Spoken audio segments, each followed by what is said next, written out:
The war that was supposed to crush humanity and teach them their place in the galactic hierarchy lasted exactly 4 months and 17 days. It ended not with humanity's destruction, but with the complete surrender of every major alien civilization.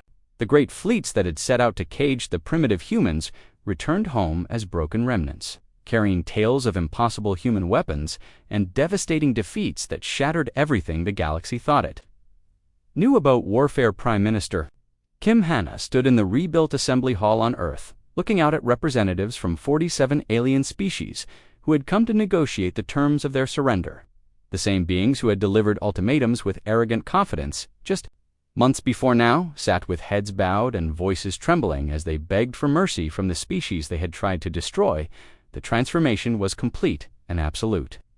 Where once alien delegates had stood tall and proud, displaying their technological superiority and ancient wisdom, now they huddled together like frightened children faced with forces beyond their comprehension. The great Galaxy Council that had ruled for 10,000 years had collapsed entirely, its authority shattered by enemies who had refused to play by the established rules. Kim Hanna walked to the podium that had once hosted alien ultimatums but now served as the platform for announcing humanity's terms for galactic peace. The holographic displays showed the current state of known space. Human ships patrolled every major trade route.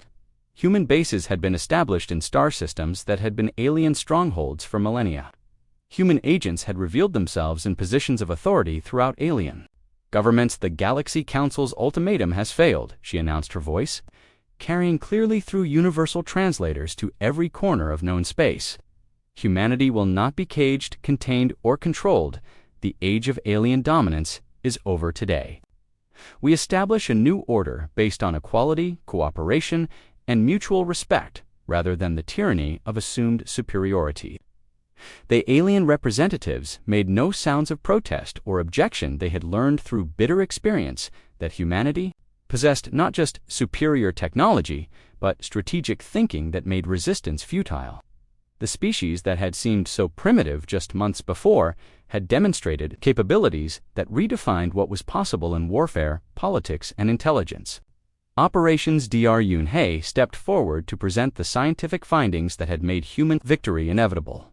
Our research into alien psychology and technology began the moment we first encountered galactic civilization, she explained. While you dismissed us as primitive barbarians, we were studying your weaknesses, cataloging your fears, and developing countermeasures for every advantage.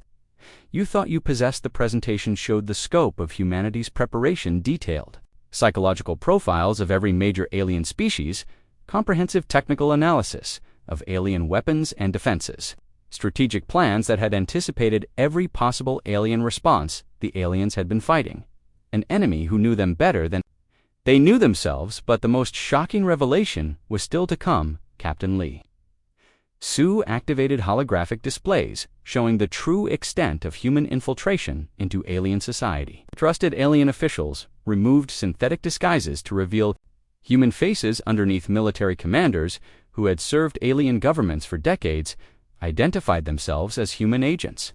Even some of the current alien delegates were revealed to be humans who had been gathering intelligence for their entire careers. You thought you were negotiating with a primitive species, Captain Lee explained. Instead, you were being managed by human operatives who had spent generations learning your cultures, your weaknesses, and your strategic thinking patterns. Every decision your governments made was influenced by human agents working to prepare for this inevitable confrontation. The aliens sat in stunned silence as they realized the true scope of their defeat. They had not just lost a military conflict, they had been outmaneuvered politically, psychologically, and strategically by a species they had considered beneath their notice. The humans had been playing a game several levels more complex than anything the aliens had imagined, Admiral Park Jun presented. The military analysis that explained how human victory had been achieved. The Galaxy Council assumed that superior numbers and advanced technology would guarantee victory, he said. But you made fundamental errors in understanding both human capabilities and human psychology. The presentation showed battle recordings that made alien military leaders sick with despair. Human ships appearing from quantum tunnels in impossible locations, reality ripper, weapons that literally erased enemy vessels from Existence psychological warfare that had driven entire alien crews to madness. The aliens had brought conventional weapons to fight enemies, who had rewritten the laws of physics, but we did not seek to replace alien tyranny with human dominance. Park Jun continued, instead, we offer something that your civilization has never experienced. True democracy among the stars, a galactic community, where no species rules over others, and all voices are heard. Equally, the new galactic constitution that Kim Hanna presented was unlike anything that had existed in recorded galactic history. Instead of the hierarchical system where older species dominated younger ones, the human proposal created a democratic federation where each species had representation based on population and contribution rather than age or technological development.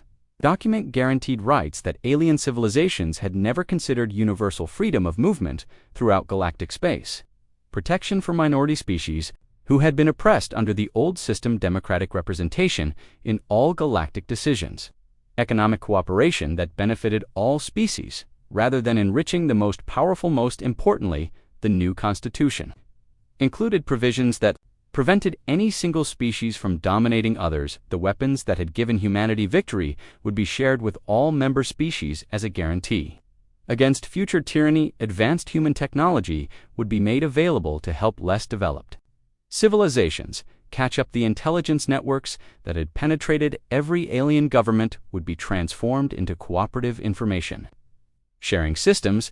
The alien delegates listened to these proposals with amazement and growing hope. Had expected harsh terms, exploitation, and revenge. Instead, humanity was offering genuine partnership and equality. The species that had just demonstrated the ability to destroy galactic civilization was choosing to rebuild it on better foundations.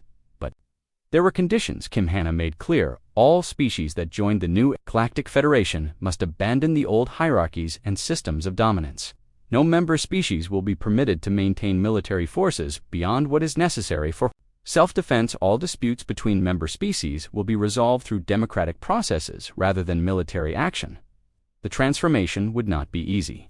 Alien civilizations that had spent millennia believing in their natural superiority would need to learn to see other species as equals. Governments based on domination would need to be replaced with democratic institutions. Economic systems designed to exploit weaker species would need to become cooperative partnerships. But the alternative was clear. Humanity had demonstrated beyond doubt that they possessed the capability to destroy any species that refused to accept the new order. The Galaxy Council's failed ultimatum had triggered the rise of a power that could not be defeated, contained, or negotiated with using the old methods. One by one, the alien delegates stood to formally accept humanity's terms. The Vulcan Collective abandoned their claims of crystal perfection and agreed to democratic representation. The Nethrian Cloud Kingdoms dissolved their ancient hierarchies and established elected governments.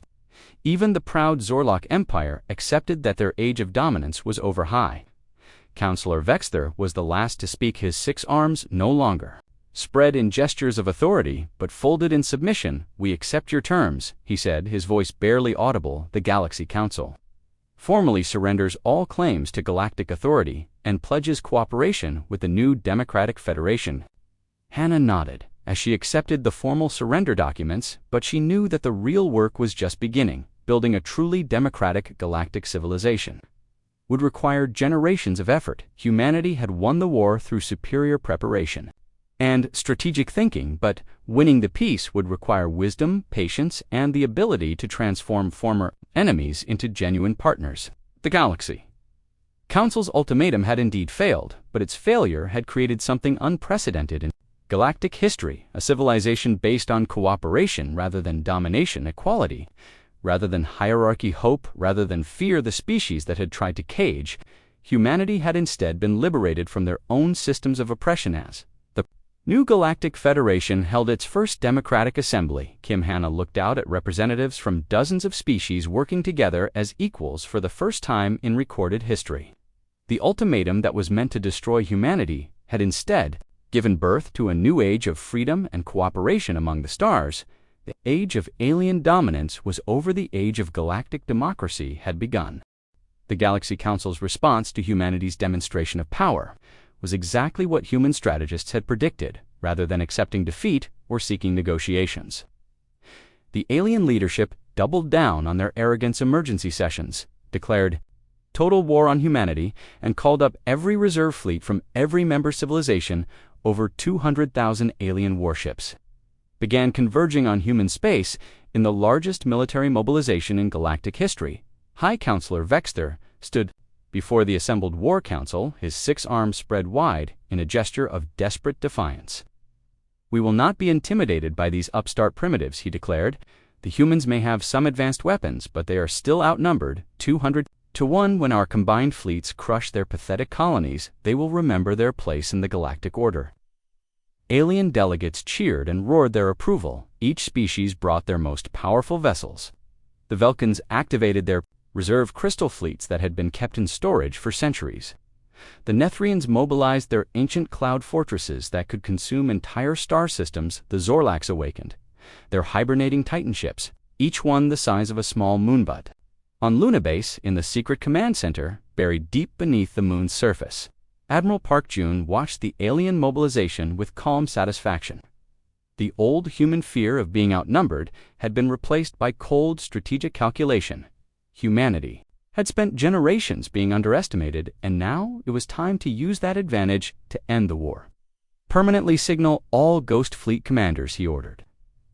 Captain Li Su, who stood beside him monitoring the tactical displays, initiate operation. "Ragnarok, the aliens want total war. Let us give them exactly what they asked for." What followed redefined the concept of space warfare itself. Human ships did not engage the massive alien armadas in traditional fleet battles. Instead, they targeted the fundamental infrastructure that held galactic civilization together. The hyperspace beacons that enabled faster-than-light communication throughout the galaxy began going silent one by one. Trade routes that had existed for millennia became death traps as human ships emerged from quantum tunnels to strike without warning.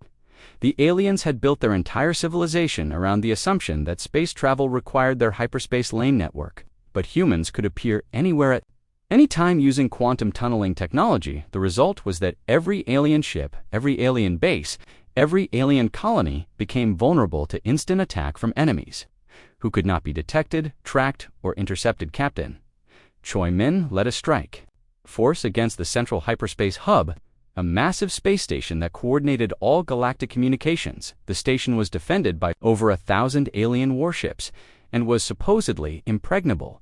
But when human ships began materializing inside the station itself, the defenders realized that their concept of impregnable needed updating. The hub was not just destroyed, it was systematically dismantled piece by piece as human engineers used molecular disassembly beams to reduce the massive structure to its component atoms. The aliens watched in horror as centuries of construction work vanished in minutes, leaving only empty space where one of their greatest achievements had been. But the physical destruction was only part of humanity's strategy. The psychological warfare was even more devastating.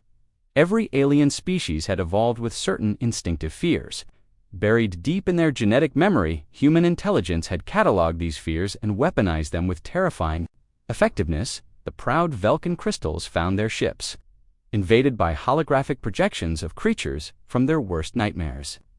Beings of living shadow that represented the ancient darkness their species had fought to escape when they first developed consciousness. The sound frequencies that accompanied these projections caused not just physical pain, but triggered evolutionary memories of terror that drove Vulcan crews to madness. The Nethrian gas beings discovered that humans had learned to create electromagnetic pulse weapons specifically designed to disrupt their molecular cohesion. The weapons did not kill the Nethrians immediately. Instead, they caused gradual dissolution that took hours of agony as the gas beings slowly lost their ability to maintain physical form. Even the mighty Zorlax found themselves paralyzed by fear as human ships projected images of the devourer parasites, microscopic organisms that had nearly driven the Zorlak species extinct millions of years ago. The sight of these ancient enemies triggered such profound terror that entire Zorlak battle groups simply shut down their engines and drifted helplessly through space. Yun He had spent decades studying the psychology of every major alien species she had identified the deep-seated evolutionary fears that shaped alien behavior and had developed weapons that attacked not just alien bodies but alien minds. The result was psychological warfare so effective that alien fleets began surrendering without firing a shot. The great alien alliance that had seemed so confident just weeks before began to fracture as species blamed each other for the disaster. Individual alien governments started sending secret messages to human representatives seeking separate peace treaties.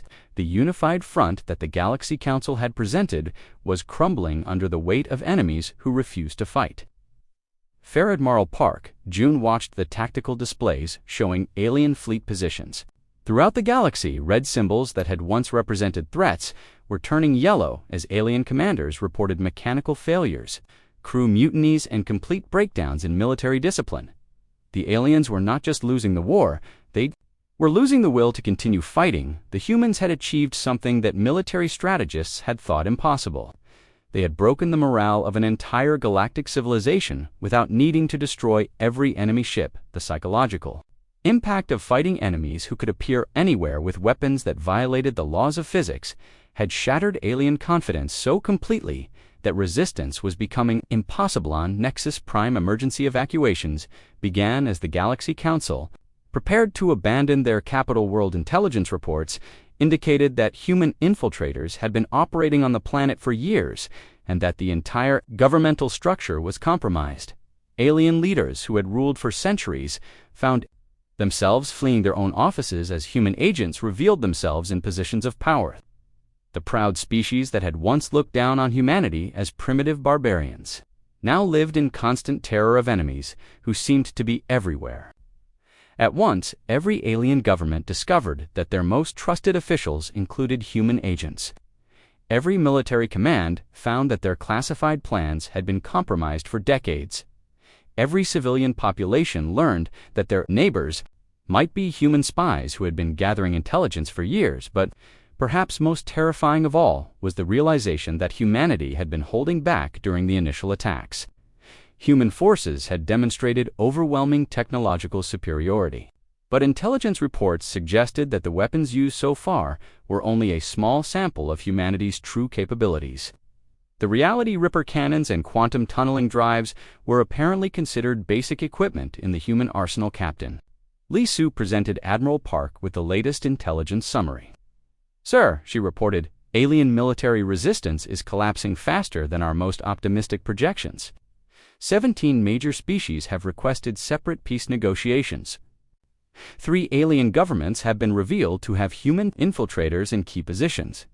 The Galaxy Council's authority is completely undermined." Park June nodded as he studied the reports the aliens had made, the fundamental mistake of believing that military superiority was only about having bigger ships and more advanced weapons. They had never understood that humanity's greatest strength was strategic thinking combined with an absolute refusal to accept limitations. The species that had tried to cage humanity had instead walked into a trap that had been decades in the making. A trap so comprehensive and devastating that escape was impossible. The Galaxy Council's ultimatum had not just failed, it had triggered the complete transformation of galactic civilization. The age of alien dominance was ending, and the age of human leadership was about to begin. News of the Vulcan fleet's complete annihilation spread through galactic communication networks faster than hyperspace travel itself. Within hours, every major alien civilization knew that something impossible had happened. The mighty Vulcan supremacy. The Force had simply vanished from existence, taking 3,000 of the most advanced warships in the galaxy, with them on Nexus Prime, the capital world of the galaxy. Council emergency sessions ran around the clock. Delegates who had been celebrating humanity's expected defeat now huddled in crisis meetings, trying to understand how their perfect plan had gone so catastrophically wrong. The Great Hall, that had echoed with laughter and triumph just days before now, rang with accusations and panic. Counselor Vexter stood before the assembled delegates, his 6 arms trembling with rage and fear. The holographic displays around him showed the locations of 37 alien fleets that had gone completely silent. Red warning indicators blinked. Across the galactic map, like a spreading disease, each symbol represented thousands of ships and millions of alien lives that had simply ceased to exist. How could our intelligence have been so completely wrong? He roared, his voice echoing through the chamber. We had detailed reports on every human ship, every human weapon, every human colony. They were supposed to be primitive barbarians with chemical rockets and crude energy weapons. Ambassador Ketra of the Arachnoid Collective rose from her web-like chair, her 8 eyes blazing with fury. You assured us that humans were no threat, she shrieked. Her mandibles clicked together in the sound of barely controlled panic. The Collective sent 12,000 ships to human space. None have returned, none have even sent a distress signal. The Zorlok representative, a massive bear-like creature whose species had remained neutral for millennia, stood up slowly. We have received fragmentary transmissions from our observation posts. The humans are not using conventional weapons. They appear to have developed technology that our scientists claim is impossible similar. Reports were coming in from across the galaxy. The proud Nethrian cloud fleets had encountered human ships that could apparently exist in multiple dimensions simultaneously. The ancient Korthok Empire had watched their supposedly invincible dreadnoughts get pulled into temporal vortexes that removed them from the timeline entirely. The Sivak hive mind had lost contact with entire battle groups after they reported seeing human vessels that seemed to be made of living darkness. But the most disturbing reports came from the few alien survivors who had managed to escape human attacks. Weapons that tore holes in reality itself, ships that could appear and disappear at will. Technology that seemed to violate every known law of physics, and most terrifying of all, psychological warfare that seemed specifically designed to exploit the deepest fears of each alien species. The crystal-bodied Velkins had been tormented by sounds of shattering glass played at frequencies that caused physical agony. The gaseous Nithrians had encountered electromagnetic fields that disrupted their molecular structure. The massive Zorlax had been shown images of ancient parasites that had nearly driven their species extinct eons ago. It was as if the humans had studied every major galactic species and cataloged their weaknesses, not just physical but psychological vulnerabilities that went back to the earliest evolutionary memories of each Resta. Worst part was that the humans seemed to know exactly where every alien military asset was located. Secret bases that had been hidden for centuries, classified fleet movements that were known only to the highest levels of alien command, emergency protocols that had never been used in actual combat. The humans were striking with precision that suggested an intelligence network that penetrated every major alien government. Dire Yunhei appeared on every communication channel in the galaxy simultaneously. Her message was broadcast on frequencies that should have been impossible to access, using encryption codes that no alien had ever seen. The fact that she could override every communication system in known space was itself a demonstration of human technological superiority that made alien leaders sick with fear. To the members of the Galaxy Council, she began, her voice calm and professional as if she were delivering a routine scientific report. You seem surprised by our capabilities. You should not be. While you have been comfortable in your positions at the top of the galactic hierarchy, humanity has been learning. The transmission showed footage that made alien blood run cold. Human research facilities containing live specimens from every major galactic species. Complete technical blueprints of the most classified alien technology, detailed psychological profiles of alien leaders, including personal information that should have been impossible to obtain. We have been studying you for decades, Dr. Yoon continued. The footage showed human infiltrators working in alien governments, human scientists dissecting captured alien technology, human psychologists developing weapons specifically designed to break alien minds. You thought you were dealing with primitive barbarians. Instead, you were being observed, analyzed, and cataloged by a species that has made warfare into a science. The transmission revealed the scope of humanity's preparation, secret bases hidden throughout the galaxy, intelligence networks that had penetrated every major alien civilization, weapons testing facilities where human scientists had spent years perfecting tools of war that would be effective against species with technology thousands of years more advanced than their own. But perhaps most shocking of all was the revelation that humans had been infiltrating alien societies for decades. Trusted advisors to alien leaders were revealed to be human agents. Alien military officers who had served with distinction for years were shown removing synthetic skin to reveal human faces underneath. Even some of the Galaxy Council delegates themselves were revealed to be human operatives who had been gathering intelligence for their entire careers. "You wanted to treat us like animals in a zoo," Dr. Yoon said, as the footage showed the true extent of human infiltration. "Instead, you have awakened something that you cannot control and cannot destroy. This is your only warning. Withdraw your forces and negotiate or face the consequences of a species that refuses to kneel them." Transmission ended, leaving the Galaxy Council chambers in stunned silence. The implications of what they had just seen were staggering. Humanity had not just been preparing for war, they had been conducting a decades-long intelligence operation that had compromised the security of every major alien civilization. Counselor Vexter stared at the blank communication screen, his four eyes wide with shock and terror. The species he had dismissed as primitive barbarians had just demonstrated capabilities that made the entire galactic power structure obsolete. They had weapons that could destroy reality itself, intelligence networks that penetrated every government, technology that violated the fundamental laws of physics, but worse than any of that was the psychological impact of the revelation. The aliens had based their entire sense of superiority on the belief that their advanced age and technology made them inherently better than younger species like humanity. The discovery that the humans had been playing a game several levels more complex than anything the aliens had imagined shattered that fundamental assumption. Ambassador Ketra was the first to break the silence. "We must negotiate," she said, her voice barely above a whisper. "We cannot fight an enemy that knows our every weakness and has weapons that can erase us from existence." The Zorlok representative nodded slowly. "Our military advisors estimate that at current rates of fleet destruction, the humans could eliminate all galactic military forces within months. We have no choice but to seek terms." One by one, the other delegates began voicing similar sentiments. The great alien alliance that had seemed so confident just days before was crumbling under the weight of an enemy.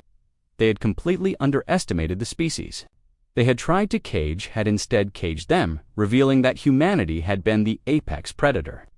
All along, High Counselor Vexter looked around the chamber at the faces of beings who had ruled the galaxy for millennia, now reduced to frightened creatures desperate for survival. The Galaxy Council's ultimatum had not just failed, it had triggered the complete collapse of galactic civilization as they knew it. The humans, a strategy so comprehensive and devastating that resistance seemed not just futile, but impossible. The question was no longer whether humanity would accept the Galaxy Council's demands, but whether the Galaxy Council would survive humanity's response. The 72-hour deadline had passed with no word from Earth. The Galaxy Council delegates on Nexus Prime celebrated with expensive alien wines and exotic delicacies, believing that humanity had finally learned their place in the galactic order. High Counselor Vexter strutted through the council chambers, his 6 arms spread wide in triumph, telling anyone who would listen that the human problem would be solved within days. Across the galaxy, 50,000 alien warships began their journey toward human space. The largest military armada in galactic history moved with the confidence of predators stalking helpless prey. Each alien commander knew they were part of something historic, the final crushing of the last independent species that dared to challenge galactic authority. First fleet to reach human territory was the Velkin Supremacy Force, commanded by Fleet Commander Zeltok, whose crystalline body pulsed with colors of anticipation and bloodlust. The Velkins had conquered 17 species in the past 1,000 years, and their 3,000 crystal ships had never faced defeat. Their vessels were works of art as much as weapons of war, each one carved from living crystal that could repair itself and adapt to enemy. A Texotok stood on the bridge of his flagship, the Eternal Shard, as his fleet dropped out of hyperspace at the edge of the Kepler colony system. Intelligence reports had indicated that this system contained the largest human settlement outside Earth, with over 50 million colonists and a defensive fleet of at least 200 primitive human vessels. But when the Vulcan fleet arrived, they found nothing. The space around Kepler Prime was empty. No human ships patrolled the system, no defensive platforms guarded the approaches to the planet, no desperate transmissions begged for mercy or tried to negotiate surrender. The system appeared completely abandoned, as if the humans had simply vanished. "Where are the human ships?" Zeltok demanded. His crystalline form, pulsing with confused orange patterns, our intelligence clearly showed significant military presence in this system. His tactical officer, a younger Velkin, whose body still showed the clear blue of inexperience, studied the sensor. Readings, Commander, all scans show negative for human vessels. The system appears to be completely empty of military Asetzeltalk. Confidence began to waver. This was not what the Galaxy Council had predicted the humans were supposed to be making. Desperate last stands, fighting hopeless battles against overwhelming odds, they were not supposed to simply disappear. Expand the search pattern, he ordered. Move the fleet into the inner system. Check every planet, every moon, every asteroid. If the humans are hiding, we will find them. The Velkin fleet began moving deeper into the system, their crystal holes refracting the light of the local star into beautiful rainbow patterns. But as they approached the fourth planet, something impossible happened. Reality began to tear open beside the Velkin flagship. The quantum tunnel that formed next to the Eternal Shard defied every law of physics that the Velkins understood. Space itself seemed to fold and twist, creating a hole in existence that made their sensors scream warnings in languages they had never heard before. Zeltuk could even process what he was seeing. Human ships began emerging from the impossible opening, but these were not the crude vessels that Velkin intelligence had described. These ships were sleek predators that moved with impossible grace, their hulls black as the void between stars. More tunnels opened throughout the Velkin formation, and more human ships appeared, each one materializing from angles that should not have existed. Choi Min stood on the bridge of the human battleship Indomitable as his ghost fleet completed their deployment around the confused alien vessels. We're so used to thinking in terms of hyperspace lanes and predictable movement that they had no idea how to react to enemies who could appear anywhere. At any time, all ships, this is Ghost Command Choi Min, announced over the fleet communication system. The Galaxy Council wanted to see what humanity is capable of today. We show them what happens when you threaten our people. The Velkins tried to respond, but their formations were in chaos. Human ships had appeared in the middle of their fleet. At ranges where conventional space combat was impossible, the crystal vessels began firing their energy weapons, beautiful beams of coherent light that had shattered the hulls of countless enemy ships.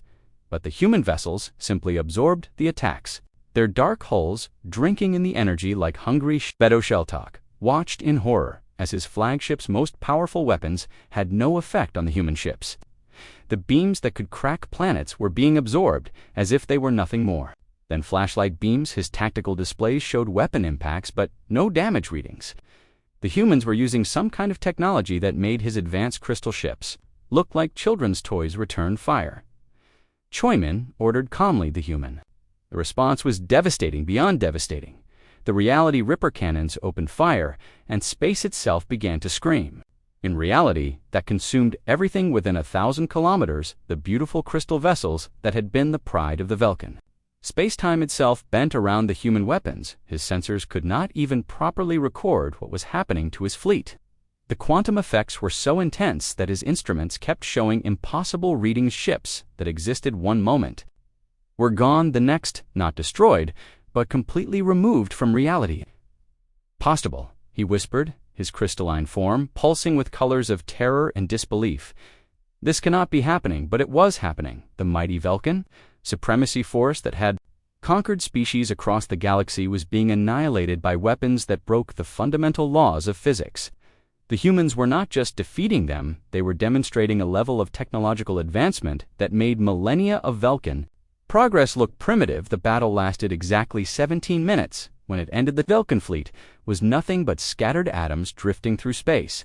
3,000 crystal ships that had never known defeat had been erased from existence. The only survivor was a single scout ship that had been positioned at the edge of the system, far enough away to escape the reality tears not their superiority so completely that it defied comprehension. Choi Min studied the tactical display.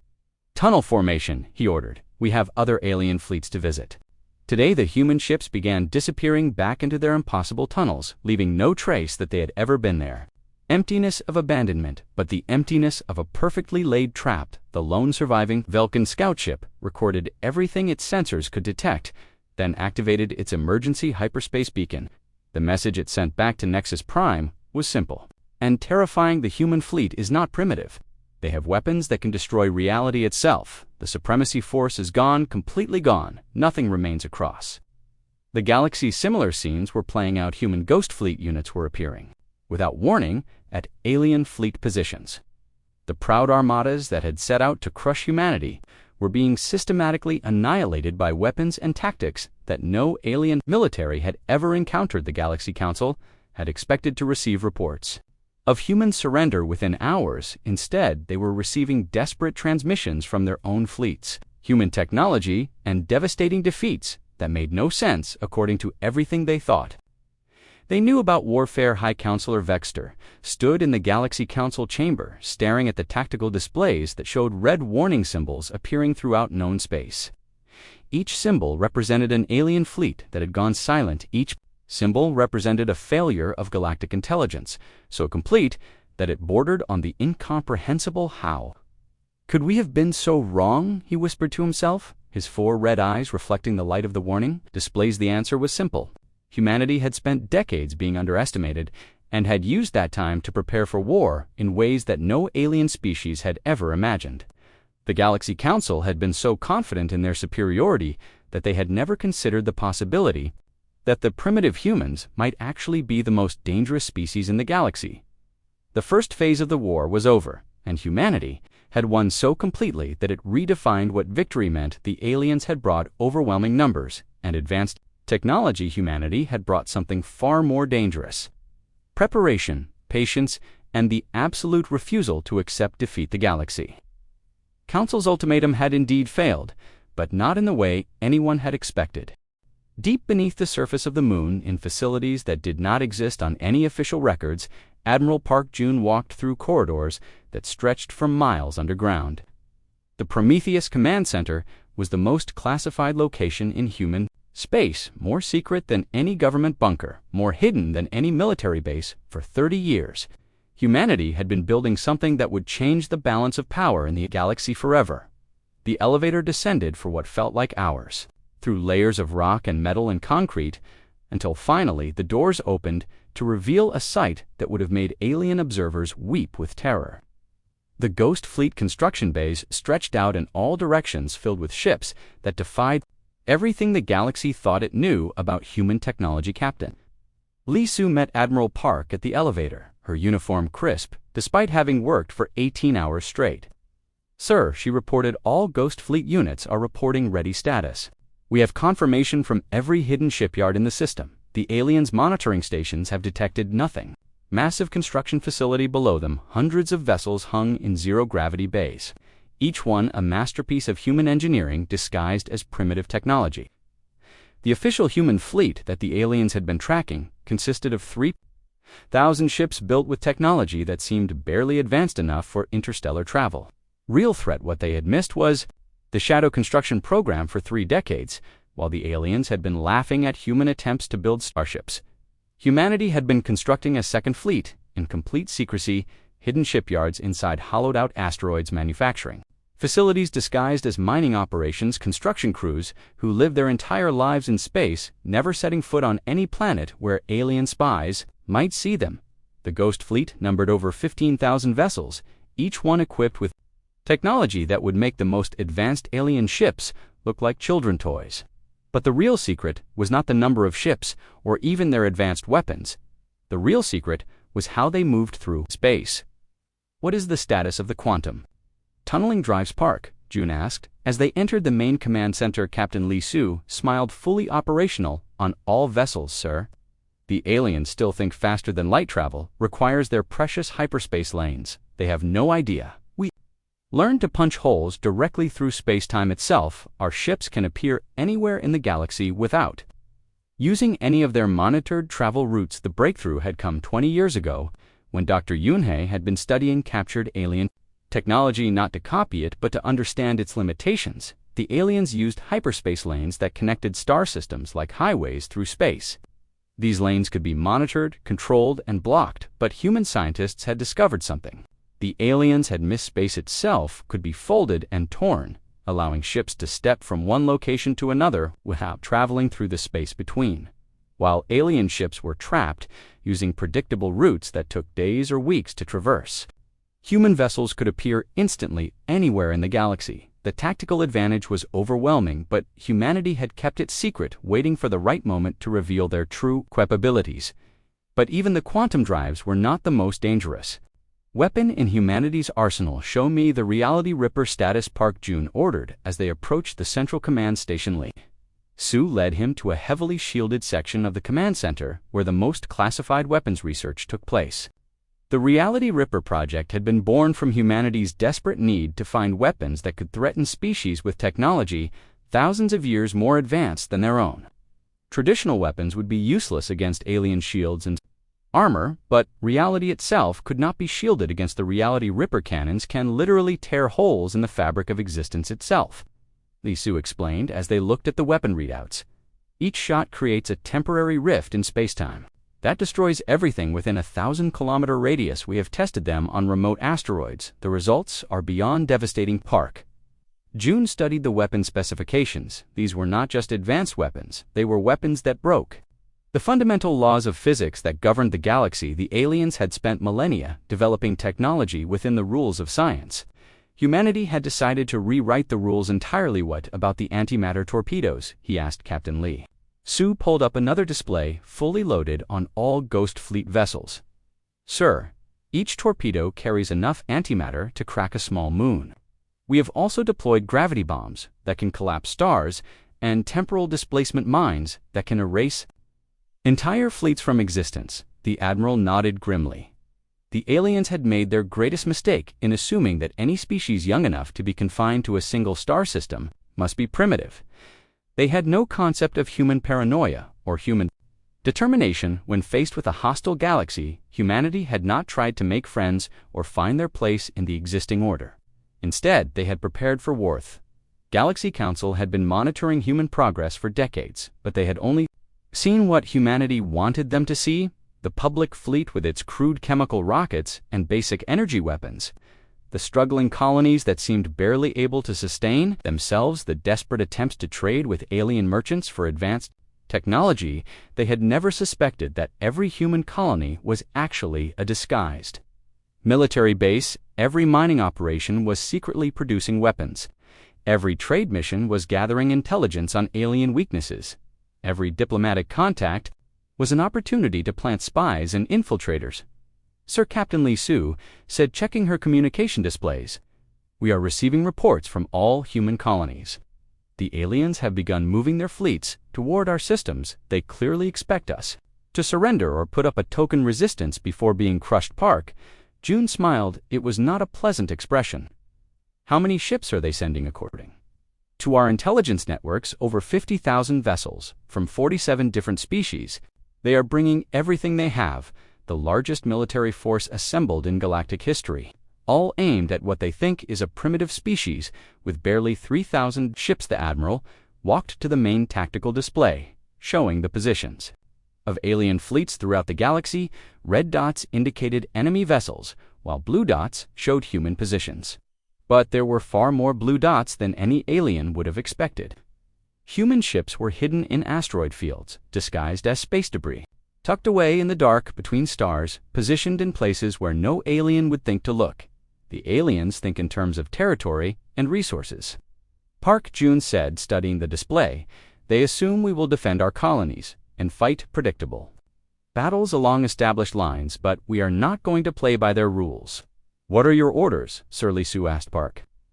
Jun turned to face the command staff that had gathered around them. These men and women had spent their entire careers preparing for this moment. They had lived in secret, worked in shadows, and waited for the day when humanity would have to reveal its true strength. "Activate all Ghost Fleet units," he ordered.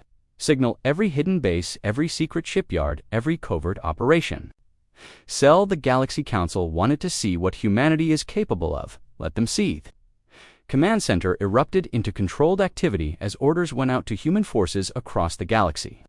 Ships that had been hidden for decades began powering up their engines. Weapons that had never been tested in real combat were armed and ready. Soldiers who had trained their entire lives for this war took their. The aliens expected humanity to react with panic and desperation. They expected desperate last stands and heroic but futile resistance. What they were going to get instead was something they had never encountered in 10,000 years of galactic Dominaceae species that had been planning for this war since the day they first looked up at the stars and realized they were not alone. A species that had turned paranoia into preparation and fear into fury. A species that had spent generations being underestimated and was about to use that advantage to reshape the galaxy. The morning sun shone bright over Seoul as Ambassador Kong Dae walked through the grand halls of the Earth Assembly Building. His footsteps echoed on the marble floors as he made his way to the most important meeting in human history today. The Galaxy Council would deliver their final message to humanity, and everyone knew it would not be good news. Kong Dae had spent 20 years studying alien cultures and languages. He knew how they thought and how they looked down on younger species. Like humans, the aliens called humans, primitive barbarians who had barely learned to leave their home planet. They laughed at human technology and mocked human attempts to join galactic society. But Kong Dae also knew something the aliens did not. No humans were much more dangerous than they appeared. The assembly hall was packed with representatives from every nation on Earth. Prime Minister Kim Hana sat in the front row, her face calm but her hands gripped tightly together. General Park Jun stood near the back wall, his military uniform pressed and ready. Defense Minister Lee Soo checked her tablet one more time, making sure all human colonies had received their secret orders. Dr. Yoon Hae sat with the science team, her notebook filled with alien weaknesses that few people knew existed. Exactly noon, the hologram projectors activated. The air in the center of the hall began to shimmer and glow. Blue light filled the room as the massive form of High Counselor Vexter appeared. The alien was 12 feet tall with 6 arms covered in scales that looked like black metal. His head was shaped like a triangle with 4 eyes that glowed red in the dim light. Behind him stood representatives from 47 different alien species, all looking down at the humans with expressions of disgust and superiority. The Velkans were there with their bodies made of living crystal that changed colors to show their emotions. Right now, they pulsed with bright yellow, which meant they were amused. The Nethrians floated like clouds of green gas, their forms shifting and swirling in patterns that showed they thought this was all very funny. Even the Zorlax, who usually stayed neutral in galactic politics, had sent their massive, bear-like representatives to watch humanity get crushed. High Counselor Vexter raised his 6 arms, and the hall fell silent. His voice boomed through the universal translators, speaking in the cold tone that all galactic authority figures used. When dealing with lesser species primitive creatures of the planet Terra, he began his 4 red eyes, staring down at the human representatives. Your species has become a problem for civilized galactic society. You spread across star systems like a disease-building colonies where you do not belong. You make war on peaceful trading ships. You refuse to follow the laws that have kept peace in this galaxy for 10,000 years. Kong Dae felt his jaw tighten, but he kept his face neutral. He had expected this. The aliens had been complaining about human expansion for decades. They could not understand why humans refused to stay on their home planet like good little primitives were supposed to do. The Galaxy Council has met in emergency session, Vexter continued, and we have reached our final decision. Your violent expansion ends today. You will abandon all colonies outside your home system. Immediately, you will destroy your military fleet and surrender all weapons of war you will accept. Permanent confinement to the Terra system, and never again attempt to leave without our permission. You have exactly 72 of your Earth hours to comply with these demands. Murmurs of anger rippled through the human representatives. Several generals started to stand, but Park Jun gave them a sharp look that made them sit back down. This was not the time to show emotion. The aliens were watching for any sign of weakness or aggression. Minister Kim Hana rose slowly from her seat. She was small compared to the massive alien hologram, but she had faced down hostile nations and terrorist groups. She would not be intimidated by overgrown lizards with superiority complexes. And if we refuse, she asked, her voice steady and clear. Vexter's mandibles clicked together in what passed for laughter among his species. Then your pathetic species will be declared a threat to galactic peace. Every civilized world will unite to contain you. We have over 50,000 warships representing the combined might of 47 species. Your primitive vessels will be swept away like dust in a solar wind. You cannot fight the entire galaxy, little humans. The other alien representatives made sounds of agreement. The crystal Velkans pulsed. With brighter colors of amusement, the gassed Nethrians swirled faster, showing their excitement at the thought of watching humans get destroyed. Even species that had never shown interest in human affairs seemed pleased at the idea of putting the upstart Terrans in their place behind. The main hologram's smaller displays showed alien fleets already moving toward human space. Massive battleships that were each larger than entire human cities, carrier vessels filled with fighter craft that could destroy human colonies with ease, super dreadnoughts armed with weapons that could crack planets. The message was clear: submit or be annihilated. But Prime Minister Kim Hanna just smiled. It was not a pleasant smile. It was the kind of smile that predators wore when they saw prey walking into a trappist. That your final offer, she asked it, is not an offer, Vexler snarled. It is an ultimatum. You will comply, or you will be made to comply. There is no third option for your species. Very well, Kim, Hanna said. Still wearing that dangerous smile, Earth's government will need time to consider your demands. We will send our response within the time limit you have given us. The alien counselor made a sound of satisfaction. Good, perhaps some humans have sense. After all, you would be wise to choose surrender over destruction. Your species shows promise, but you are still children playing with toys compared to the great civilizations of this galaxy. The hologram flickered and disappeared, leaving the human representatives alone in their assembly hall for several moments. Nobody spoke. The weight of what had just happened settled over them like a heavy blanket. Humanity had just been given an ultimatum. By the most powerful force in known space, submit or be destroyed. But instead of panic or despair, many of the humans in the room began to smile. They looked at each other with expressions of grim satisfaction. Some even chuckled quietly, which would have confused any alien observers who might have been watching General Park. June stepped forward and cleared his throat. Ladies and gentlemen, he said, his voice carrying clearly through the hall, it appears our long-time preparations are about to be put to the test defense. Minister Li Su checked her tablet again. All Ghost Fleet commanders have confirmed receipt of activation orders, she reported. The Prometheus protocol is ready to initiate on your command, Dr. Yoon. Hay stood up from her seat among the scientists. Sir, she said, addressing the Prime Minister, our psychological warfare packages are loaded and ready. Every major alien species weakness has been catalogued and weaponized. We know exactly how to break their morale ambassador. Kang Dae finally allowed himself to grin. The aliens think they know us, he said, but they have made the same mistake that every bully in human history has made. They assume that being bigger and older makes them smarter and stronger. They are about to learn why that assumption has gotten so many species. Extinct Prime Minister Kim Hanna looked around the room at the faces of humanity's leaders. These men and women had spent decades preparing for this moment. They had built secret fleets and developed weapons that would make alien technology look primitive. They had infiltrated alien societies and learned every weakness of every major species. They had done all of this while pretending to be harmless primitives who barely knew how to build rockets. The Galaxy Council thinks they are dealing with children, she said, but they are about to discover that humanity's greatest strength has always been our ability to be underestimated. Send the signal to all human colonies and fleets.